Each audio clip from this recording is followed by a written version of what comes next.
3, 2, 1. This is Chargers Unleashed Podcast. Here are your hosts, Dan Wolkenstein and Jake Hefner.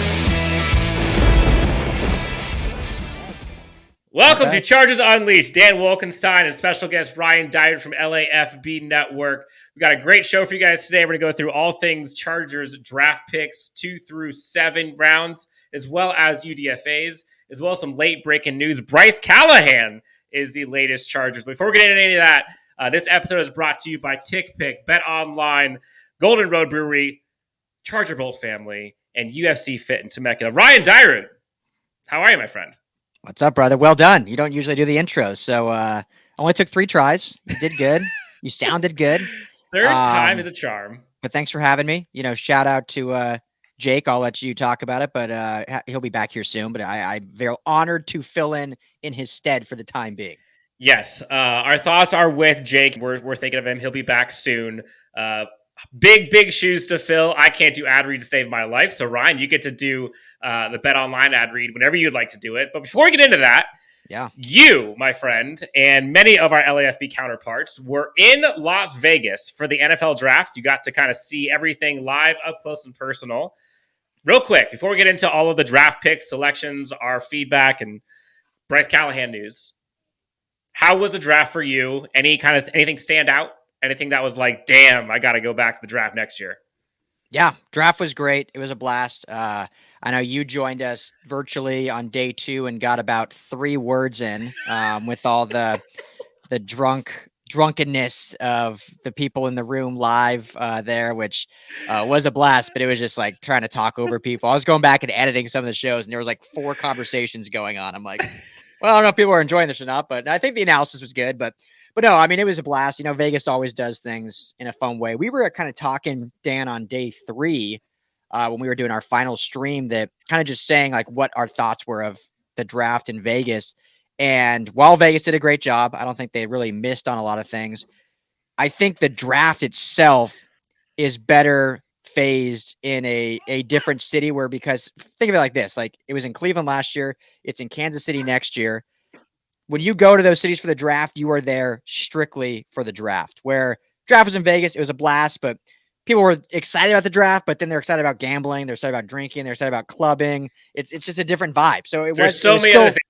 Yeah, and it was still a ton of people there in their jerseys. I mean, everyone saw how the setup was. Just, you know, I don't know what the exact numbers were, but the city was packed with NFL fans, but it just didn't have the full draft vibe. I'm not saying that's a bad thing, but it wasn't the full draft vibe that you get in other like football towns. But it was a blast. We had a great time. Met a lot of cool players, a lot of cool media people, and can't wait for next year. Yeah, it looked packed. Shout out to Jen Mills, fan of the year. Got to do a day 3 pick on behalf of the Chargers. We got ourselves a star in LA. I have a bone to pick with that, though, because I was watching the NFL Network stream, we saw her walking on stage. We were doing our stream like, I was going to record it for her. Where's Jen? And yeah, we were literally watching it, and all of a sudden it cut to like a highlighter or like a commercial or something. So. Yeah, and did you notice, I don't know if you saw this because you were there, but it seemed like every damn time the Chargers had a pick, they go to commercial. Yeah. I heard anyway from someone that ESPN for sure did that. We didn't watch the ESPN stream. But NFL Network wasn't as bad, but yeah, it seemed like they cut a lot after round 1. Yep. But hey, here we are. So hot off the press, before we get into all of the NFL draft stuff, literally minutes before we come on to record, we got a new Chargers cornerback to help fill out the roster. Bryce Callahan, newest member of the Los Angeles Chargers, former Denver Bronco. You have seen him. He's had quite the time with Vic Fangio. Brandon Staley. There's been a lot of kind of symmetry between those few guys. Tell us about Bryce Callahan, what we're getting, and how this helps the Chargers going into the season. Yeah, I mean, it's a huge signing. If you're a betting man and you read my Chargers mock free agency, I actually had Callahan going to the Chargers because it just makes too much sense. And speaking of betting, we'll get this out of the way right now since you mentioned it. Got to check out our partners, Bet Online. They continue to be the number 1 source for all your betting needs and sports info. You can find all the latest sports developments, including updated odds on the NBA and NHL playoffs. NHL just kicked off yesterday. I don't know if you're a hockey fan out there, but NHL playoffs are the best playoffs in sports. You got the MLB going on as well. plus the Kentucky Derby's coming up. Plenty of stuff to bet on. Super easy to get started. Head to the website today. It's betonline.ag. You can use your mobile device or desktop and just use our promo code BELIEVE. That's BLEAV, and you get a 50% welcome bonus on your first deposit. BetOnline, where the game starts. So if you bet on the Chargers to take a corner in free agency, well, hopefully they took the over because they got 2 now with Bryce Callahan. And I love this signing, Dan. First of all, it gives him so much depth, great depth. Bryce Callahan, 3 years ago when he was signed by the Broncos, I know this is, going back in time, but he was the, I think, number 3 rated corner of all corners. And I think he was the number 1 rated nickel/slot corner. So he really fills that true need for the Chargers to have that slot guy. Now you can have JC and Asante on the outside. You can have Mike Davis. I mean, I would assume you kind of would view Callahan as your CB3, and now Davis can be CB4, which might be the best CB4 in all of football. And we'll get to the draft picks, which I have some thoughts about, JT Woods and what they took there as well. But just in this signing, Bryce Callahan does so many things well. He's got great motor, side and the sideline. The speed is there. He's a great cover guy. He can put his nose to the football. His biggest knock, honestly, is health. Unfortunately, even with his time with the Broncos, I don't think he played a single full season. So that is definitely his biggest knock. But I think because he's not going to be seen as that number 1 or number 2 corner and more of a depth piece / kind of slot starter, it hopefully will take some of the pressure off. But obviously knows the scheme very well. I think it's literally the only scheme he's played in because he was in Chicago with Fangio and Staley, followed them out to Denver when Staley was there for 1 year, and Fangio obviously was the head coach, and then now coming to stay with the Chargers. So slam dunk signing, super cheap, I think. What was it, a couple mil for 1 season, 1 year deal? So yeah, great job. It's kind of wild to think about the Chargers secondary roster right now. Like you said, the fact that Mike Davis, which I'd be shocked if he falls down to CB4, which I think if anyone knows Brandon Staley's scheme, he doesn't really have like CB 1, 2, 3, 4. He just has a bunch of guys that he deploys all over the place. I know, so people saying that. Yeah. I would imagine he probably would get I would think Mike Davis would get the 3rd most snaps out of the cornerback room. And Bryce Callahan probably gets 4th most snaps, but who knows? But the fact that Bryce Callahan or Mike Davis is now your CB4 on a Chargers defense with Asante Samuel Jr. and J.C. Jackson and Derwin James, and like you mentioned, some of the draft picks that we've gotten, wild. I don't think, since I have been covering a fan of this team, I don't remember there being a secondary as deep. Which is so weird to say, considering like just a year ago, we were all bitching and complaining about like Tavon Campbell and Keeman Hall and the issues that we had at depth. No fault of theirs, but we just got decimated by injury. Amazing how in one offseason, all of a sudden, another weakness turns into a strength. Yeah, it's the beauty of the offseason, right? You can really flip the script. And they did such a good job. And really, since Staley's come in, really, you can tell his involvement in the roster building because they've done things very differently in just these now 2 off seasons. This last one being his first real true off season after, the first one he had to get hired, hire his staff, and then turn focus to free agency in the draft. So this one it was basically from the beginning of January, he could really focus on how to build this roster out with players he wanted. And they've done a great job. I think all their weaknesses, they turned the strength. 2 years ago, they had the worst offensive line in football. Now that's turned to somewhat of a strength. I know there's still some questions on the right side, which we'll get to, but overall, it's a very, very upgraded task. The secondary, like you mentioned, the pass rush, like we've talked about many times now. And I mean, what's great about this draft too is they got their 6th round pick back that they gave it for Khalil Mack. So they basically used their 2nd round pick to draft Khalil Mack. Slam dunk. Sounds good to me. All right, so let's get into it. So Bryce Callahan, newest Charger, and we got a bunch of new Chargers to talk about that were drafted either in the draft or signed as undrafted free agent. Let's go day 2, day 3, then UDFA. So day 2, I think all of us were kind of expecting it to be a bit of a struggle if the Chargers did not trade back or trade up. Day 3, we'd have to wait a bit, but day 2, we were hoping we get to pick number 79. Hopefully there's a guy there. I know there's a bunch of guys that people are clamoring for, and the Chargers kind of went in a different direction than some of us thought at first. They go JT Woods, the safety out of Baylor, with number 79. And then in day 3, round 4, they go Isaiah Spiller, the stud running back out of A&M. So I think both of those were probably picks that people weren't necessarily expecting at first. But then after the press conferences, after you start to get an understanding of who these guys are and their archetypes and what the Chargers needed, it really makes a lot of sense. First, let's start off with JT Woods. The kid's a freak athlete, long, lengthy. He's, I think, a tri-sport athlete. And he's what the Chargers are looking for. And people saw safety, quote unquote, and people freaked out. Can't believe we got a safety when we have Nazir Adderley and we have Derwin James. Folks have to remember, and Ryan, I know you've talked about this quite a bit. Ad nauseum.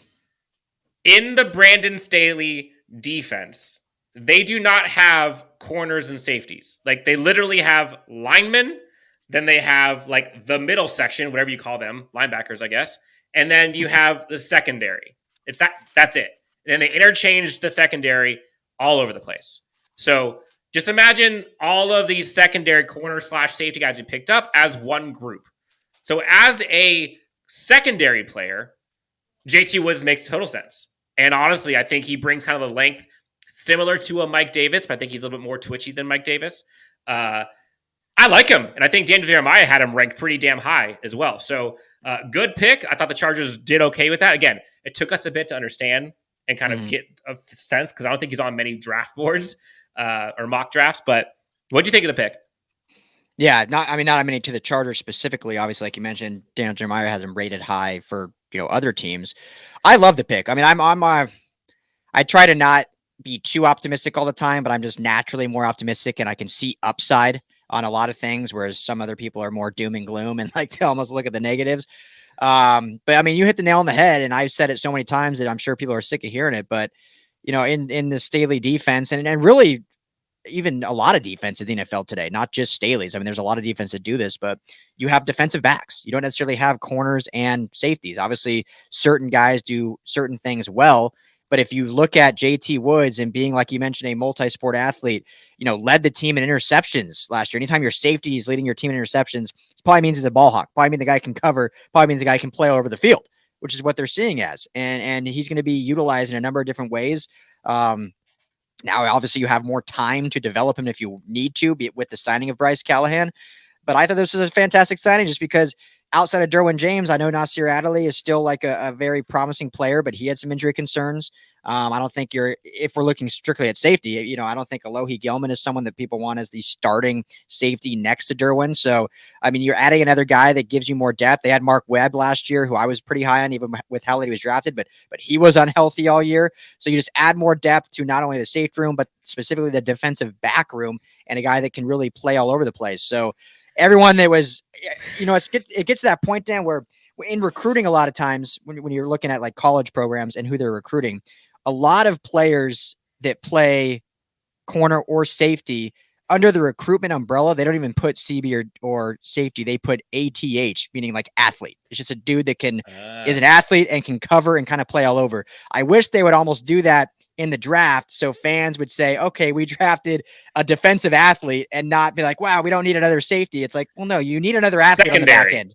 And we got an athlete on the back end in spades. So I thought the pick was fantastic. And now with Bryce Callahan, hopefully people can freaking settle down and relax that they got a guy with a DB next to his name. We talked about athlete. Okay, so this guy had a RAS score of 9.43, which is elite.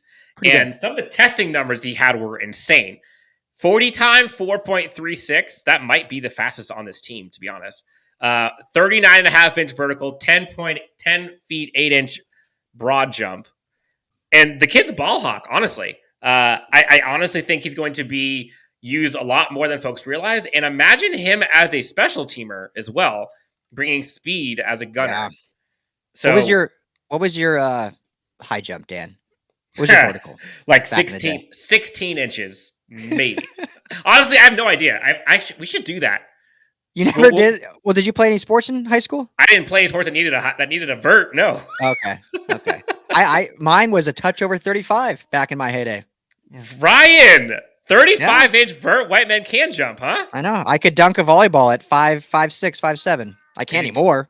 My vert's probably less than 16 now, but can you dunk a basketball? No, because my hands were too small, so I couldn't palm it. So I'd basically like throw, but the volleyball I could palm enough that I could get over the rim. So you're the Kenny Pickett of volleyball.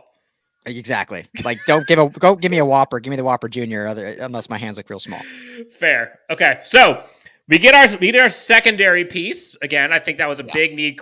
Folks were clamoring for cornerback help. I think he's going to be in that specific secondary role. Because last thing, Dan, because again, this is why I hate that just that the letters next to the name. If the Chargers drafted, say, the same name, JT Woods, and he had CB next to his name, everyone would have been pumped because everyone was thinking maybe CB in the first round. So everyone would have been like, all right, cool. We got our corner. But because he had SAF next to it, everyone's freaking out. But this was a great pick, guys. This is a great athlete. Yeah, and again, for folks who have not gotten a chance to listen, we did already have our recap video for day one where we got Zion Johnson, which we all love. I think he was not necessarily the quote-unquote sexy pick, although some might think this is the sexy pick. It was the right pick for the Chargers needed at the time. Round 4, Ryan. Isaiah Spiller, running back, Texas A&M. The guy's a stud. I think most people have him between RB1 and 4. Usually he was 2 or 3. Chargers go running back, round 4. I would argue this is a steal for Isaiah Spiller. Finally getting some depth and some help for Austin Eckler. And as you'll see coming up here, we got some increased value in offensive line help as well. So Isaiah Spiller, I think, is going to get a lot more touches than people realize.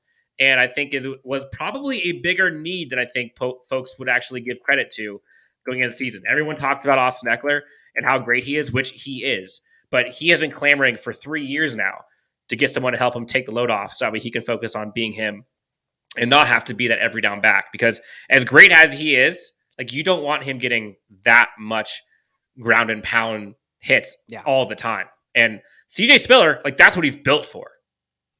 Yeah. Isaiah Spiller. CJ Spiller was a great running back for the Buffalo Bills, but I can't get the name right today. just leave it. Just leave it. You're good. Home run pick. Absolutely love this pick. Some would say it wasn't a huge need, especially because they've taken a running back in the last 2 drafts consecutively.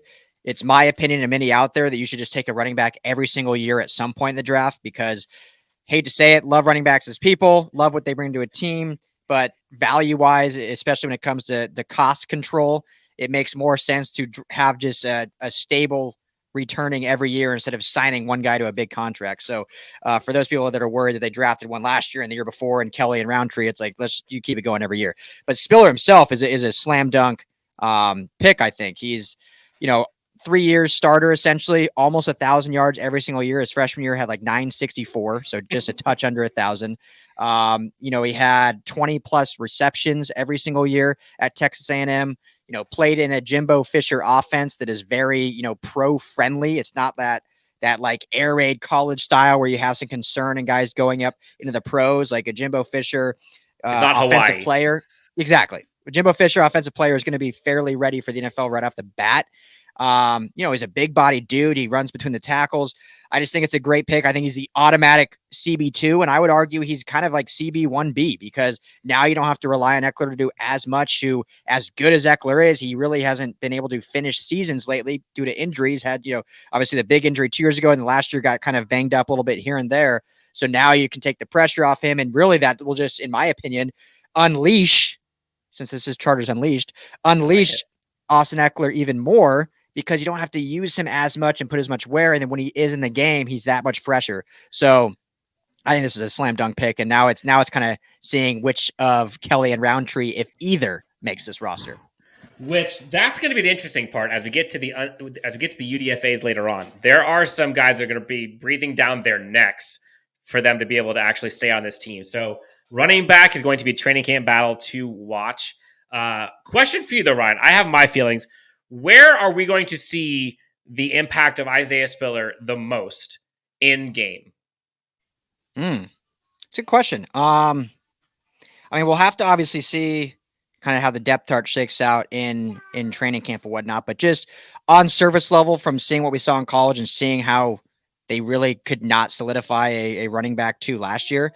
I honestly anticipate at this point him to get, 7 to 12 touches a game. Whether that's, I'm not saying it's just a goal line guy, but I think he'll be that guy that comes in to spell Eckler on long drives. Like we could see him on the opening drive get 3 carries if it's a long sustained drive. So I think he'll have an impact right off the bat.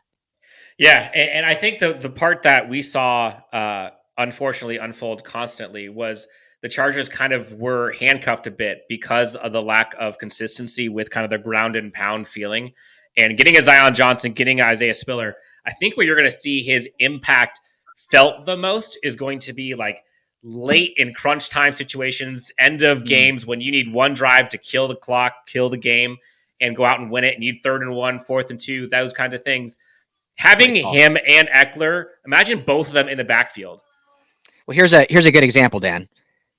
4th and 1 on the Las Vegas Raiders 18-yard line. Yep. Now you don't have to run Austin Eckler up the middle. I mean, you probably want a different play altogether, but at least you have a back like Isaiah Spiller that could actually maybe get you that 1 yard. No shot at Austin Eckler, but I think he would tell you a bigger back would be more able for that position.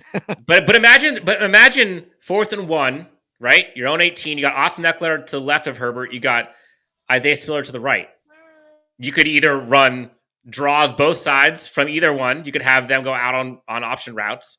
You can go out to the screens. I mean, there's so many things you could do. So I think Isaiah Spiller is going to turn into a fan favorite pretty quickly. 4th round pick, 123. Honestly, I think he was huge value here. And I think at this point, Ryan, I don't know what your thoughts were, but I think there was a subset of Chargers fans at this point that were like sweating because Chargers didn't get Jameson Williams. They didn't get Olave. Thankfully, they didn't go for Penning, which I think a lot of folks were happy about. But there were so many receivers the Chargers could get. And long story short, the Chargers ended up not getting a receiver in the draft. Guys like Cal Austin, guys like Bo Melton, Danny Gray, all left. Chargers were able to get all of them. All of them fell actually more so than we thought they were going to. Chargers didn't get them. So at this point, right, Isaiah Spiller's picked. Chargers are like, well, okay, here we go. And the next pick afterwards, round 4 was Isaiah Spiller. Round 5 goes to your guy, UCLA defensive tackle, Otito Ogbonnia. You can say his name better than I can. You know him better than I do. It's Ogbonnia. It's just Ogbonnia. It's nice and simple. Tell us about him. Easier than it looks. Big dog up front. Yeah. We can get into, more receiver talk. Last thing real quick. Sorry to go back real quick on Spiller. And I know this isn't a fantasy show, but we talked about when the pick came in because everyone plays fantasy and it can kind of correlate to on the play field. Obviously it's pulling straight to statistics, but we thought he went to the 3rd best situation of all rookie running backs in terms of production they can have next year. I think James Cook, who went to Buffalo, will be a very, very good spot for him. And obviously Breece Hall went to the Jets just because he was the first back taken. You would think he'd have some good utilization there. But I think Isaiah Spiller to the Chargers is going to be extremely utilized. So just to kind of continue on that path. But you go round 5 and they don't go receiver, which to me, I think there was just too much time in the offseason for people to talk about it. I mean, I don't think that was, in my opinion, such a huge need for the Chargers. But when you have 3 months to dissect the Chargers roster, and then all of a sudden all of Twitter got behind taking a speed receiver, that became like the talking point, right? Otito Ogbonnia, though, is a phenomenal D tackle. Played for UCLA, so obviously I watched him a lot all year. Great value here in the 5th round. Obviously, just a huge human being. Played alongside last year with Osa Odigizua, who was drafted in the 4th round by the Cowboys. And, everyone talked about Micah Parsons on the Cowboys, but Osa Odigizua had a very close second, best rookie defensive year.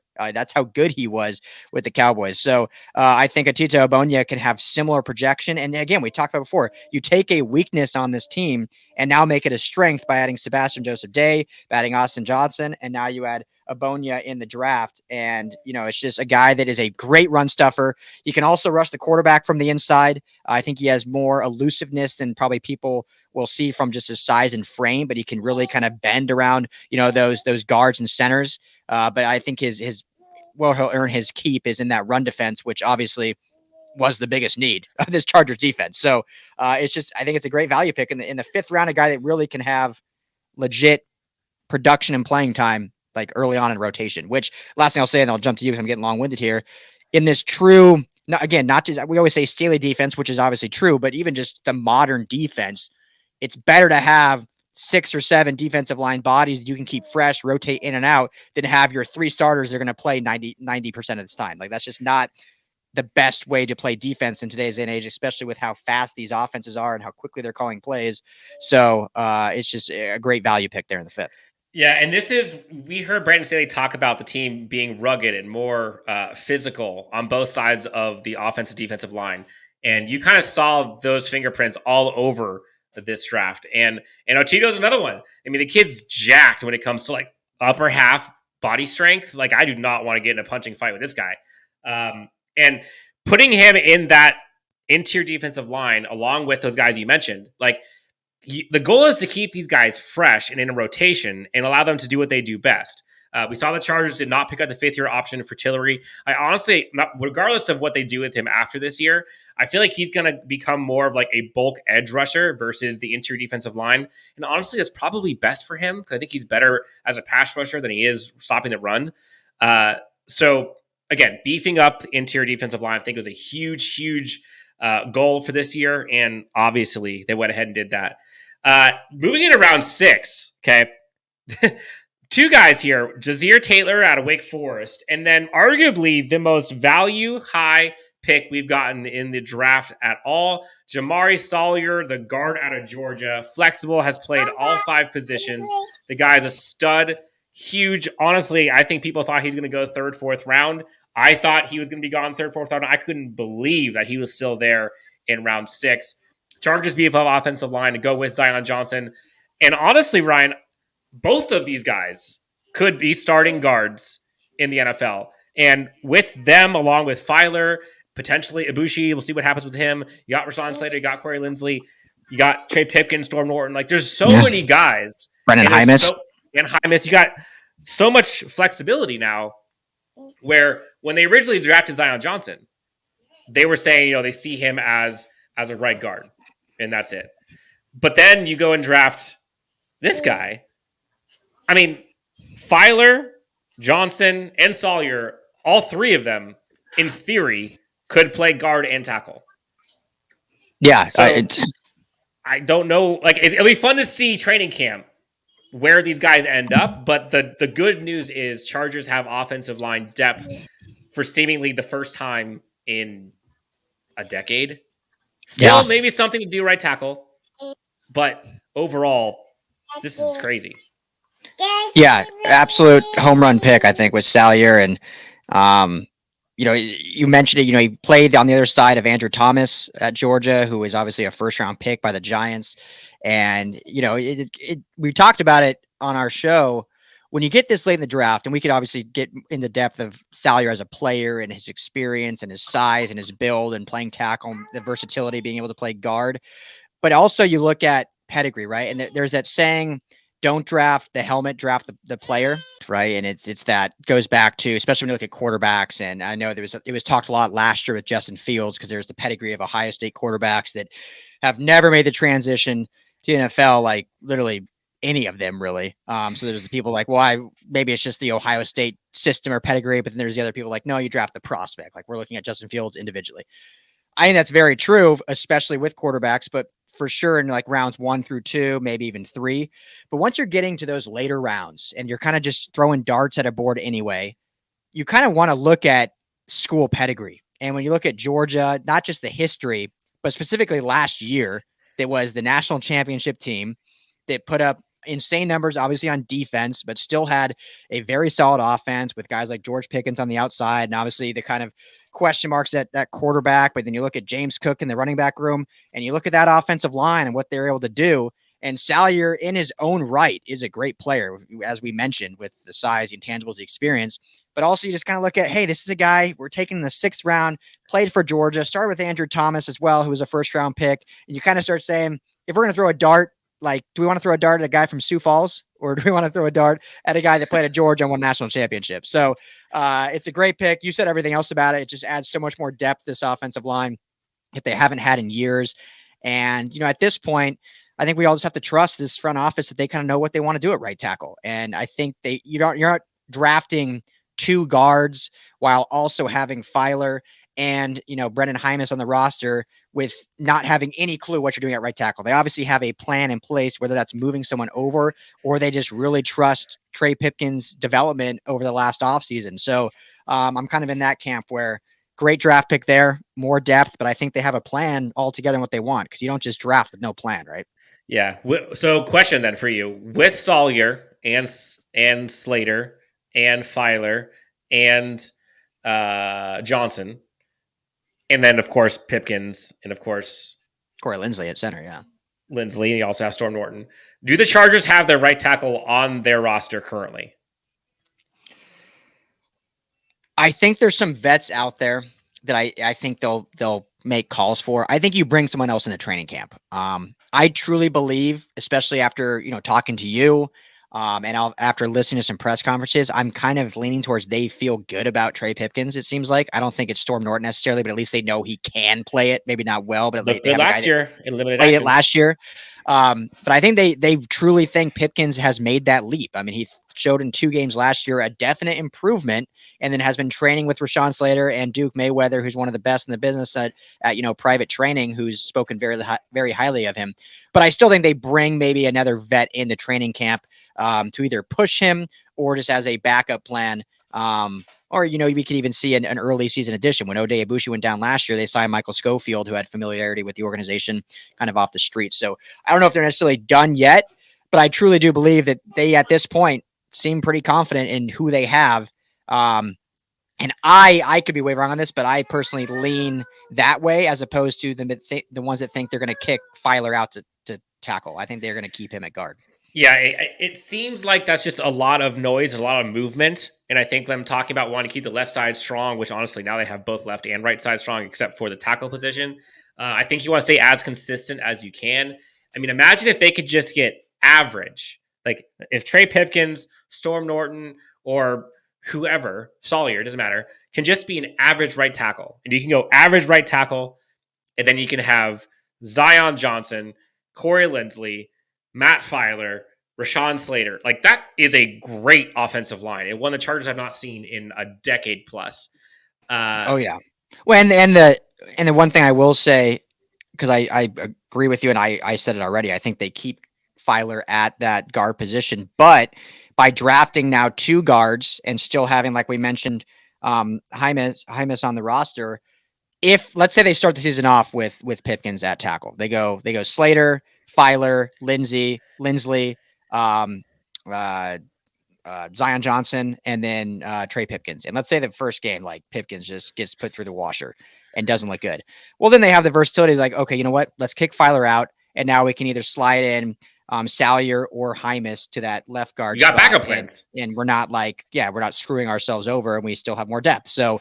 And obviously, you didn't re-sign Scott Questenberry, so one of those guys is going to have center versatility also, just in the God forbid Corey Linsley gets hurt. So I just think they've done a good job with roster construction, and they've put themselves in a good spot. And so many fans, which is their prerogative. I don't want to say telling I'm just calling out fans, but it's like they look so keenly position by position and the depth of that specific position, and roster building isn't necessarily built that way. It's built as, especially the offensive line, as a unit. And as a unit, they got stronger at every position overall. And if your right tackle is still your weakness, obviously you would love to upgrade that as best you can. But if the guard next to him is that much better, that's just going to make that tackle's job that much easier and will give that much more ability. 100%, 100%. So with roster construction, so end of day 2, beginning and end of day 3, we went defensive tackle, then we went guard, and then we started going cornerback, again, corner, quote unquote, but just call it DB. Jazeer Taylor out of Wake Forest, the cornerback, and then Dean Leonard out of Ole Miss. Jazeer Taylor, again, we're talking about 6th and 7th round picks here, guys. So we're thinking these guys, if they make the team, they are going to be having to contribute on special teams. And from there, if they can get themselves into a roster spot, beautiful. I would say real quick, Jazeer Taylor, he kind of has the smaller frame. He has that slot corner ability, in my opinion. Not the biggest guy, but I think he has really good instincts. He has really good click and close. He's pretty athletic, but again, for being undersized, it's tough to be on the outside. So I see him as kind of a Swiss Army knife on the inside of this defensive scheme. And then, of course, if he can do special teams, it's always a plus. And then after that, of course, we went the other defensive back, Dean Leonard out of Ole Miss. Again, Chargers going for depth. Chargers going to build special teams. I think everyone knew about it. And Ryan, I think you and I talked about this last year. The Chargers' top end talent, after they go get a JC Jackson, after they go get a Khalil Mack, the top end talent isn't really what has been the plague of this team. It's always been what happens next if a Derwin James goes out? What happens if a Joey Bosa goes out? What happens if a JC Jackson or Asante Samuel Jr. goes out? And that's when this Chargers team has been decimated and has been taken advantage of. And I think that's what you're seeing now is the Chargers are trying to fill out the bottom of their depth chart. There really weren't many starting positions even available on this roster. And so if you can get, whatever it is, numbers 48 through 53 improved on your team for the roster, I think you're good. I think that's what the Chargers are looking to do. And round 6, round 7, that's all it is. If you can find someone that can make an impact on your team in any way, it's a good pick. Yeah, no, absolutely. And I've said it a bunch last year, but just remember Brandon Staley was on that Rams coaching staff when they drafted Jordan Johnson in the 6th round, Jordan Fuller, who became their starting safety and impact player and, had the green dot last year as a second-year player. So 100% agree with you. Like at this point in the draft, you're drafting for special teams, you're drafting for character, you're drafting for just ceiling, the hope of the athletic ability translating. But there's always the potential with coaching and development that these guys can end up having a bigger impact than expected. And that's just a cherry on top. No one should go into the season thinking Ja'Sir Taylor's going to be, starting outside of JC Jackson in the backfield, which I don't think anyone does, but no one should have that. But if he, gets called upon and ends up showing out in training camp or whatnot, then that's just cherry on top. And, kudos to him. And I mean, it's a guy that, had 60 tackles and 2 picks and 5 fast pass breakups and a couple of fumble recoveries, and Dean Leonard, same thing, 50 plus tackles. And so these guys were, they were players in the SEC and the ACC and put up good production. So it's not like they're guys that were just, sitting at home and now we're just hoping they can translate over the NFL. I mean, they were starting caliber guys at their schools respectively. So I think it's just good depth. And yeah, like you said, now you're at the point where you really want to continue building the special teams, which was improved last year, but still wasn't great. And now you just add some potential players that either make that better or at least push the guys in front of them to be better. 100%. And speaking of which, pushing guys to be better, Chargers going in a unique direction in round 7. They go for the Mack truck himself, fullback, traditional, Xander Horvath out of Purdue. This kid's a truck and also has some ridiculous RAS score for athletic traits. Like I'm talking, ran a 4.6 as a fullback, had a better high jump than you, Ryan, 35.5 inches, and posted a 6.75 in the 3 cone. He's fast, he's durable, he's strong, and I don't necessarily think Gabe Neighbors was happy with this pick. And I'm curious to see where he's used. Obviously, he's going to be put in special teams. I think that's where we're going to see a lot from him. 6 foot, almost 230, 31 reps on the bench. I mean, the guy's a Mack truck, like I said. So interesting how they're going here. And I think, and one of the questions I asked you, Ryan, a lot of people, you talked about before, a lot of people were talking about the Chargers need to go speed, right? They talked about going like a Jameson Williams or a Olave or a Calvin Austin, or they need to get faster in the wide receiving core or offense or whatever. And like, would it be nice? Yes, I agree. It would be nice. But it seems to me, and I'm curious what you think, because you know Brandon Staley more than anyone on this network. It seems to me he talked about the Chargers getting more aggressive and also more balanced and tougher on both sides of the line. And it seems that now with the work they've put into the offensive line, the work they put into kind of the defense and getting the defensive line set up, and then going and getting Isaiah Spiller and going and getting a fullback and a Gerald Everett, like it feels like the team is trying to get tougher and more balanced to where it can effectively and efficiently carve you any way they want. Like they don't need to take the top off and get you in one play. They can go the Patriots route and do a 15-play drive.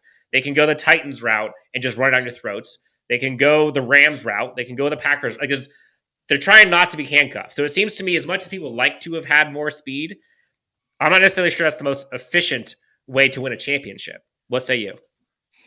Yeah, I mean it's a luxury, right? And there are some offense predicated it, and I think the Chargers offense to some extent still values that, because how many times did Staley say like we're going to throw it deep as much as we can? Like we have Justin Herbert as the quarterback, we're going to throw it deep as much as possible. But I think people are discounting, like they brought Jalen Guyton back for a reason, who is their speed guy. He's only 24 years old. It's not like he's an old dude. Like, I know people wanted to upgrade him, but the Chargers brought him back for a reason. It wasn't to bring him back and then go use a second round pick to replace him. Obviously, if someone fell to them at that, I mean, they were in the second, but fell in the third, I don't think they would have not done that. But because they brought him back, that allowed them to go BPA. And I think in every really round in this draft, they truly went best player available. And, for me, who covers the Rams also, this is very normal to me, kind of seeing how drafting specifically, not just for what need, but I know covering the Chargers also, and many fans will recognize this, in years past, like Tom Telesco really went chalk in, okay, we need a corner. So we're taking a corner in this round. We need a tackle. We're taking a tackle in this round. And so I think fans got used to that. So that's why this draft, there was a lot of, I think, people are starting to, what are we, 3 days removed? Are starting to say, okay, I see the draft better. On the surface, like, I loved it. And I started reading like boards and Twitter, and I'm like, man, a lot of people are pissed off about this draft. I thought it was a great draft, but it's because they didn't build it based upon, well, our biggest need was right tackle, and we didn't take a right tackle. Well, we needed a speed receiver. We didn't take a speed receiver, but they did certain things in the offseason that alleviated that and allowed them to really just not pigeonhole themselves. So to your point, I always get long-winded, but yes, having a speed guy is definitely a luxury, but also has a significant importance, but it's not the end all be all. And you have a speed guy in Guyton. I know it's not Jameson Williams. I know it's not even potentially Chris Olave. The ceiling on those guys is much higher, but they got someone in Zion Johnson and they got someone in JT Woods, not that those guys were there in the third round, that gave them, I think, more positional value than who they would have taken at those two picks, because they already had that luxury kind of taken care of. And who's to say they won't add someone else, in free agency out there? There's always speed guys that crop up and stuff like that. And so I think they're not done building this roster completely, but yeah, I think there's too much to be said, or too much think tank going on when it comes to a speed receiver. And I think the way they've built their receiving room, you don't waste that kind of draft capital on that type of waste is a bad word, but you don't use that type of draft capital on a player that in reality, if you're talking about a speed guy in this Chargers offense, he might get 12 snaps a game. I'm not using a 17th overall pick on a guy that we're going to use for 12 snaps and maybe get 4 receptions. Like, that's just not what I want to do, because we don't move the ball like that. We want to have those plays 1, 2, 3 times a game. And we can do that with Jalen Guyton. The Rams turned Van Jefferson into that, who's not a speed guy, but he kind of became their speed guy. It seemed to me that the Chargers, as much as they could, went for like specific archetypes and athletic trait types rather than like a specific position. Like, you look at like the RAS scores for some of these guys, like the Xander Horvath had like a 9.83 RAS score and ranked, like, I think in the top 30 of almost 1,700 running backs that were graded since like 87 or something crazy. You look at, Jazeer, I think, was great. JT Woods had a ridiculous score. Some of these guys with the bench presses they had, like, it was ridiculous, but I think that's what the Chargers are looking for. Is they want athletes. They want to get more athletic or strong, one of the two, all over the board. And so before we get out of here, we got to talk about the UDFAs. There's always kind of a diamond in the rough when it comes to UDFAs, as we all know. Antonio Gates UDFA, we got Austin Eckler UDFA. Chargers went and got 14 UDFAs. And we're not going to go through all of these guys, but of them, there's a handful that kind of stuck out to me that I wanted listeners and viewers to kind of take a quick gander at. I don't know if you had a chance to look at them, but a few of the guys that I liked, I want to talk about. Trevon Bradford, Oregon State wide receiver. Yep. We got Brandon Sebastian, the BC corner, secondary player. Really like him. Stone Smart, the quote-unquote tight end from Old Dominion, excuse me. And probably my favorite in this entire class is Letty Brown, running back out of West Virginia. Both he and Kevin Marks, the running back out of Buffalo, both are awesome. So right off the top, let's just start running back. Kevin Marks from Buffalo, Letty Brown from West Virginia. I wouldn't be shocked at all, Ryan, if both end up making the team before the other running back technically 3-4 currently are on the team. Letty Brown, I would put money on him making the team. Anyone who has not seen it, I put up a quick highlight video on Twitter, about 2 minutes of him just trucking people, refusing to go down, being that kind of physical presence. Not going to have crazy breakaway speed, but he will make the pile move. And then Kevin Marks, same thing, runs a little higher, not quite as physical, not quite as elusive, shifty, but gets the job done as well. You watch their tape, Brian, both running backs, especially Letty Brown, to me, bring something that neither Josh Kelly or Larry Roundtree bring. And that's no slight to those two, but Letty Brown, to me, I think just provides more value at this point. Yeah, I mean, in the limited film I watched of Letty Brown, he kind of gave me Terrell Davis vibes. And, you know, anytime you bring up a Hall of Famer, people are like, whoa, pump the brakes. But Terrell Davis was a 6th-round pick. Remember, he was a backup at Georgia, started his career at my alma mater, Long Beach State. So it wasn't a guy that came into the league with expectations because of the lack of breakaway speed, like you mentioned with Letty Brown. You watch Letty Brown, he almost looks like he is running slow, but he's just making guys miss. His vision looks impeccable. And like you said, he just bowls people over. His legs never stop churning. And there's always the continual, he's going to get 3, 4, 5, 6 yards after contact, which I think is what made Terrell Davis so great and why he's in the Hall of Fame now. And even just a 5, 6 year career that he had, because he was that guy that, you know, there could be nothing there, but he's still going to get you 5, 6, 7 yards. Letty Brown, you know, great in between the tackles and never goes down at first contact, which God bless Austin Eckler, but that's not necessarily in his game. Isaiah Spiller, I think, has that in his game. But now you get an undrafted free agent that also has it in his game, and he's going to be hungry to come and improve himself. So I love the Letty Brown ad. Absolutely will be, you know, if like Terrell Davis, if he gets a chance and he's eating hot dogs at halftime in a preseason game and then goes makes a brutal hit on special teams, and that's how he makes the roster, then hey, good night. That's a great way to do it. But I love that sign. I think he definitely has potential to make the roster. Yep. Let's go quickly through a couple of these guys. So Oregon State wide receiver Trevon Bradford. He has a little bit of slipperiness to him. I'm not sure what that word is. I see him kind of being the possession receiver, has a little wiggle. Not really going to blaze past you. You can go watch some highlights of him. He torched Ohio State in one game. I think he had like 2 touchdowns, like 100 yards or something against them. So some good pedigree there. And then the corners. So there was a Brandon Sebastian from Boston College. Have you had a chance to look at him, Ryan? Yeah, I mean, Boston College produces great defensive backs. So that's again when you kind of go with the pedigree of the university and the program. But yeah, I loved what I saw from him. You sent me a little clip of him as well, and I watched a little after that also. Yeah, Brandon Sebastian, I think, has a very good chance of making this team. Again, we are talking about guys, UDFAs, that are going to make their mark either as a special teams player or bottom of the roster addition. And both Letty Brown and Brandon Sebastian, I can see both doing that. Brandon Sebastian had some pretty unique and pretty athletic plays at his time at Boston College. So be on the lookout for him. And then a sneaky one. Chargers signed Stone Smart out of Old Dominion as a quote-unquote tight end, which I love the name, by the way, Stone Smart. Yeah, I know it's Stone. He used to play quarterback, and when you go back and you look at film from him, you'll see him playing receiver, quarterback, and tight end.